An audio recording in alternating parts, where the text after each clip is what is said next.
हम लोग गरीब पार्टी है, हमारे पास तो कोई अडानी अंबानी है नहीं कि हमको कोई चंदा दे, तो हम कैसे क्राउड फंडिंग करें ताकि हमारी पार्टी के गरीब से गरीब कार्यकर्ता चुनाव लड़े।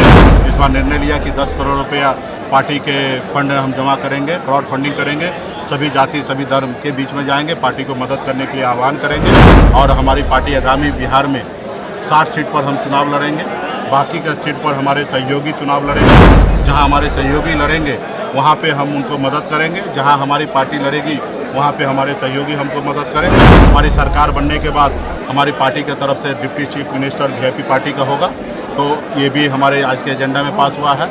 हमने जीविका दीदी के लिए भी हमने एजेंडा बनाया, उसमें बहुत सारा बदलाव के साथ भविष्य में काम करेंगे। तो हमारी पार्टी का आधा सीट जो है अति पिछड़ा और हमारे SC/ST भाई के लिए, SC भाई के लिए हम लोग सीट रिजर्व कर रहे हैं, ताकि आधे सीट पर हमारे खास करके पिछड़े समाज लड़ेंगे और आधे सीट पर हमारे सभी जाति सभी धर्म के लोगों को हम लोग मौका देंगे।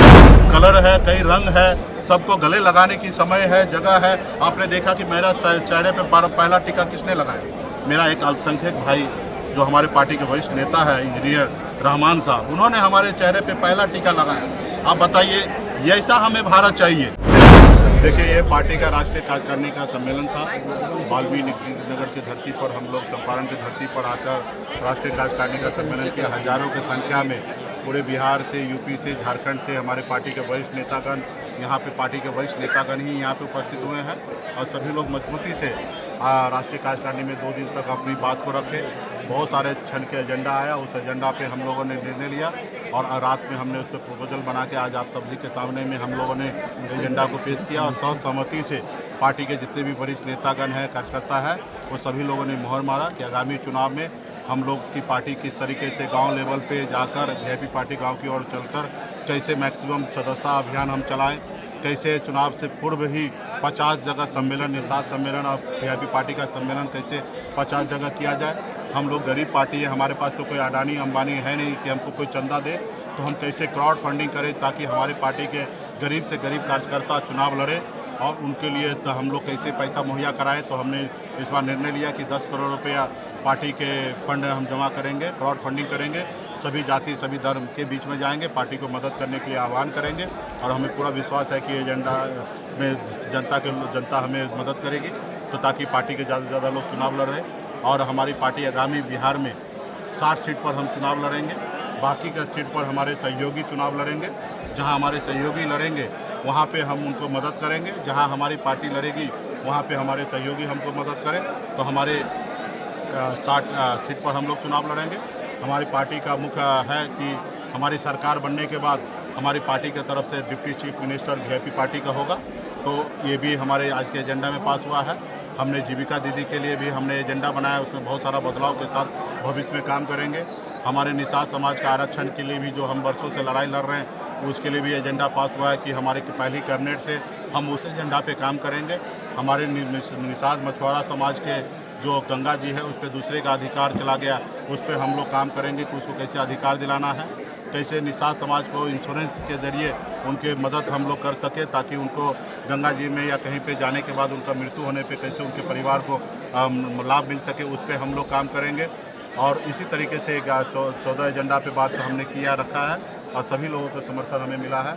और आपने देखा कि ये बिहार में कोने कोने से 20-20 घंटा 18-18 घंटा का सफ़र तय करके यहाँ पे पहुँचे हैं और आज काफ़ी बहुत अच्छा जगह है, लोगों का टिकट बंटवारा में भी कई रणनीति बनाई गई। हाँ, टिकट में भी हमने निर्णय लिया है कि पार्टी जितनी भी सीट पर लड़ेंगी चुनाव, उसका आधे सीट जो होंगे वो खास करके पार्टी का रीढ़ का हड्डी जो है अति पिछड़ा समाज है और अति पिछड़ा के ही दम पर हम यहाँ तक पहुँचे हैं। कर्पूरी ठाकुर जी को हम अपना आदर्श मानते हैं, तो हमारी पार्टी का आधा सीट जो है अति पिछड़ा और हमारे SC/ST भाई के लिए, SC भाई के लिए हम लोग सीट रिजर्व कर रहे हैं, ताकि आधे सीट पर हमारे खास करके पिछड़े समाज लड़ेंगे और आधे सीट पर हमारे सभी जाति सभी धर्म के लोगों को हम लोग मौका देंगे।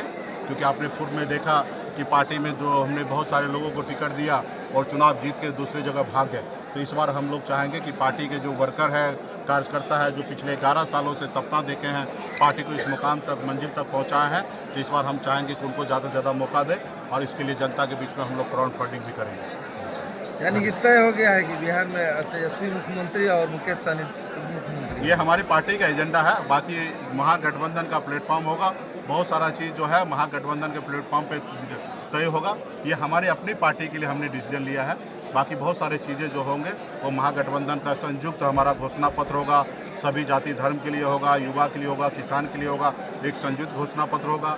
सभी पार्टी का अपना अपना घोषणा पत्र होगा और सभी पार्टी का अपना कितना सीट पर लड़ेंगे उनका अपना ये होगा और फिर गठबंधन में जाके हम लोग आपस में बैठ के विचार करके फिर आगे बढ़ेंगे। कांग्रेस के कई नेता कई तरह के बयान दे रहे हैं, तो कैसे देखते हैं कांग्रेस से आप लोग का गठबंधन कैसे हो पाएगा? तो बयान उनकी पार्टी है, वो स्वतंत्र है बयान देने के लिए और काम करने के लिए। हमारी पार्टी स्वतंत्र है अपने बयान देने के लिए, काम करने के लिए। सभी पार्टी का आरजेडी के भी स्वतंत्र है अपने बयान देने के लिए, काम करने के लिए। इसमें हर्ज क्या है? कांग्रेस अगर अलग होती है उसके बाद आप लोग चुनाव लड़ेंगे? ये आप क्यों कह रहे हैं? ये कांग्रेस को बोलने दीजिए। ये आप क्यों बोल रहे हो? हमें पूरा भरोसा है कि हम जैसे हमें जो गठबंधन जरूरी है, हमने क्या कहा, गठबंधन हमें जरूरी है, मजबूरी नहीं है। लेकिन गठबंधन इसलिए जरूरी है कि हम अगर कर्पूरी ठाकुर जी को सपना साकार करना चाहता हूँ, बाबा साहब भीमराव अम्बेडकर को सपना साकार करना चाहता हूँ, अगर मैं लालू प्रसाद यादव जी को पहचानता हूँ, उनके रास्ते पे चलना चाहता हूँ, मुलायम सिंह जी के रास्ते पे चलना चाहता हूँ, तो हमें गठबंधन जरूरी है। क्योंकि हम सब मिलकर हम सरकार बनाएंगे। तो निश्चित तौर पे हम जब सब मिलेंगे तो सरकार बनेगा और सब की पार्टी अपनी स्वतंत्र है, अपनी अपनी बात रखेगी। बीजेपी के विधायक बचौल है जिन्होंने कहा है कि होली के दिन मुसलमान अपने घर से बाहर नहीं निकले। इनके पास यही एजेंडा है। आप बताइए ना कि देश का तरक्की इससे होगा क्या?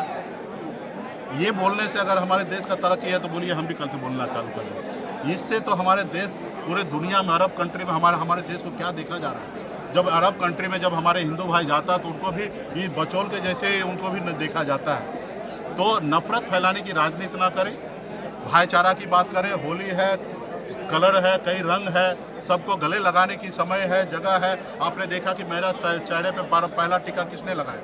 मेरा एक अल्पसंख्यक भाई जो हमारे पार्टी के वरिष्ठ नेता है, इंजीनियर रहमान साहब, उन्होंने हमारे चेहरे पे पहला टीका लगाया। आप बताइए, ये ऐसा हमें भारत चाहिए?